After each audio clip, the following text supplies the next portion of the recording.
परिचय। सुप्रभात सर। सुप्रभात छात्रों, कृपया बैठ जाएं। आज हम नया पाठ परिमेय संख्या शुरू करेंगे। इस पाठ में आप जानेंगे कि परिमेय संख्याओं को परिमेय क्यों कहते हैं और परिमेय संख्याएं किस प्रकार दैनिक अर्थगणित के प्रयोग में आने वाली संख्याएं हैं। तो आइए पाठ शुरू करें। उद्देश्य। इस पाठ के अंत में आप निम्न करने में सक्षम हो जाएंगे: परिमेय संख्याओं, पूर्ण संख्याओं और पूर्णांकों में विभेद करना, परिमेय संख्याओं को परिभाषित करना, परिमेय संख्याओं का योग, व्यवकलन, गुणन और भाग करना, परिमेय संख्याओं के लिए शून्य और एक का महत्व बताना, परिमेय संख्याओं के योज्य, तत्समक और गुणनात्मक तत्समक की व्याख्या करना, किन्हीं दी गई दो परिमेय संख्याओं के बीच की परिमेय संख्याएं ज्ञात करना। संख्या पद्धति। पूर्ण संख्याएं साधारण, शून्य, 1, 2, 3, 4, 5 इत्यादि संख्याएं होती हैं। इनमें कोई भिन्न नहीं होता।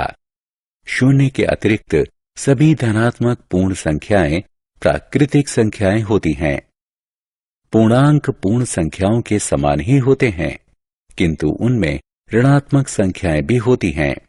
अतः पूर्णांक धनात्मक, ऋणात्मक और शून्य हो सकते हैं। छात्रों, 1/2 क्या है? क्या ये पूर्ण संख्या है या प्राकृतिक संख्या या एक पूर्णांक? आप देख सकते हैं कि 1/2 शून्य और 1 के बीच स्थित है। हम इसे परिमेय संख्या कहते हैं। आइए इसके बारे में और जानकारी प्राप्त करें। परिमेय संख्या क्या है? परिमेय संख्याएं वो संख्याएं हैं जिन्हें साधारण भिन्न यानी एक अनुपात के रूप में लिखा जा सकता है। अतः परिमेय संख्याएं P/Q के रूप में होती हैं। ध्यान रखें कि Q शून्य नहीं हो सकता।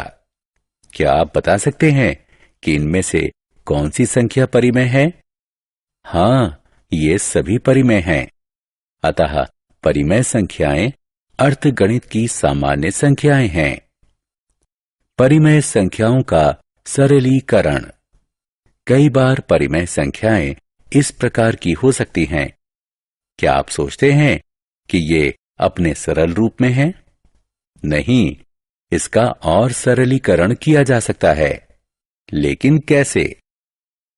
यहां हम अंश और हर को 5 से भाग दे सकते हैं। हमें भागफल के रूप में 3/5 प्राप्त होगा। यह सरल रूप है। अतः छात्रों, ध्यान रखें कि हम किसी भिन्न को उसके अंश और हर के किसी सामान्य गुणक से भाग देकर उसे सरल बना सकते हैं। परिमेय संख्याओं का योग। परिमेय संख्याओं का योग कैसे करेंगे?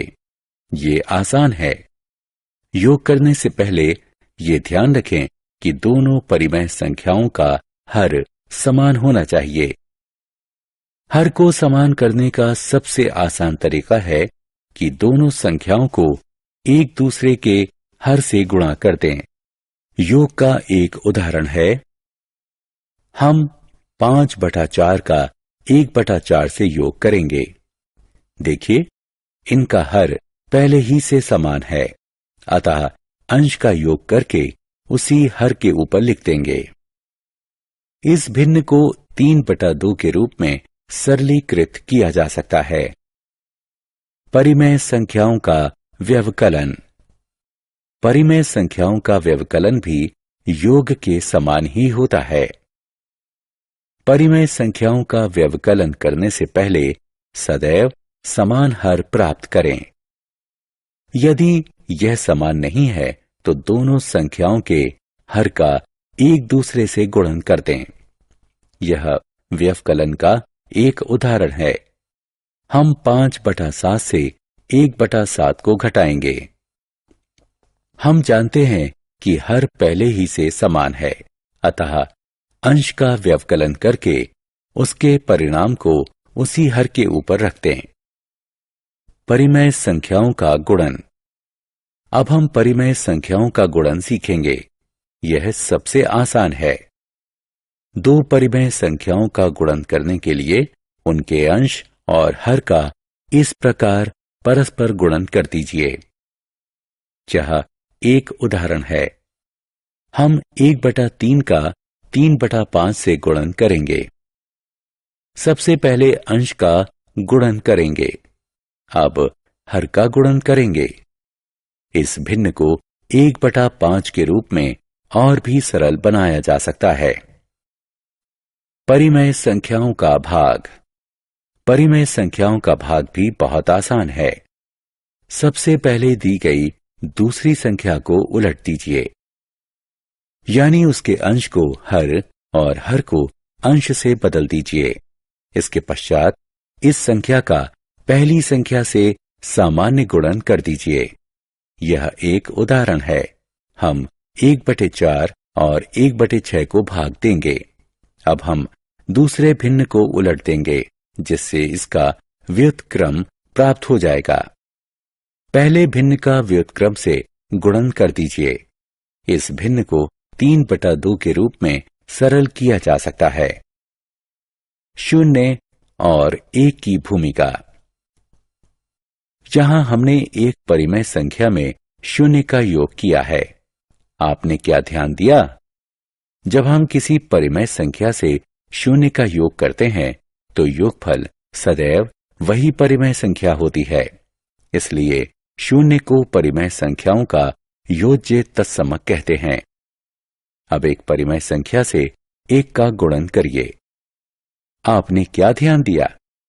जब हम किसी परिमेय संख्या का गुणन 1 से करते हैं तो गुणनफल वही परिमेय संख्या होती है।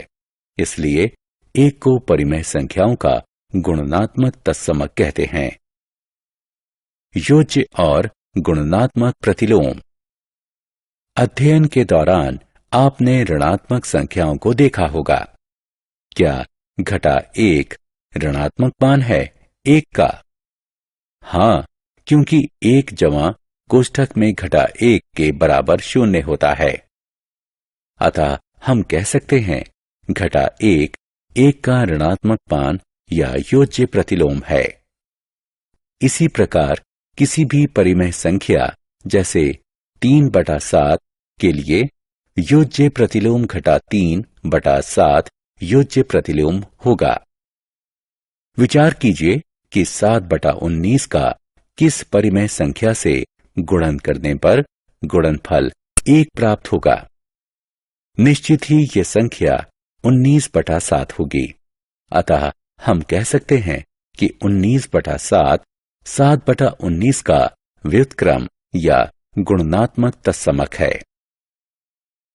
परिमेय संख्याएं प्राप्त करना। क्या आप जानते हैं कि किन्हीं भी दो परिमेय संख्याओं के बीच में अनंत परिमेय संख्याएं होती हैं? अतः हम इनके बारे में जानेंगे। आइए हम इन दो परिमेय संख्याओं के बीच की परिमेय संख्याओं को माध्य विधि से ज्ञात करें। अतः हम कह सकते हैं कि 3/8 1/4 और 1/2 के बीच में स्थित है। सर्वप्रथम इन संख्याओं का योग ज्ञात करें जो 3/4 आएगा। अब इस योगफल को 2 से भाग दें। हम जानते हैं कि भाग में दूसरी संख्या उलट जाती है और चिन्ह गुणन के चिन्ह में परिवर्तित हो जाता है। इस संक्रिया को करने के बाद हमें परिमेय संख्या 3/8 प्राप्त होती है। आत्म मूल्यांकन। आइए आपकी जानकारी की परीक्षा लें। संबंधित स्थान पर उचित विकल्प लगाएं। सारांश। आइए हमने जो कुछ सीखा है उसे संक्षेप में दोहराएं। परिमेय संख्याएं वो संख्याएं हैं जिन्हें p/q के रूप में लिखा जा सकता है और जहां p तथा q पूर्णांक हैं एवं q बराबर नहीं है 0 के। परिमेय संख्याएं योग और गुणन के अंतर्गत क्रम विनिमय और सहचर्य का पालन करती हैं। 0 परिमेय संख्याओं के योज्य तत्समक है। 1 परिमेय संख्याओं का गुणनात्मक तत्समक है। p बटा q और घटा p बटा q एक दूसरे के योज्य तत्समक हैं। p बटा q का व्युत्क्रम या गुणनात्मक तत्समक a बटा b होगा यदि p बटा q गुणा a बटा b बराबर 1 है। सभी परिमेय संख्याओं a, b और c के लिए a कोष्ठक में b जमा c बराबर ab जमा bc और a कोष्ठक में b घटा c बराबर ab घटा bc को वितरण का गुण कहते हैं। किन्हीं दो परिमेय संख्याओं के बीच स्थित परिमेय संख्याओं को माध्य की अवधारणा से ज्ञात किया जा सकता है।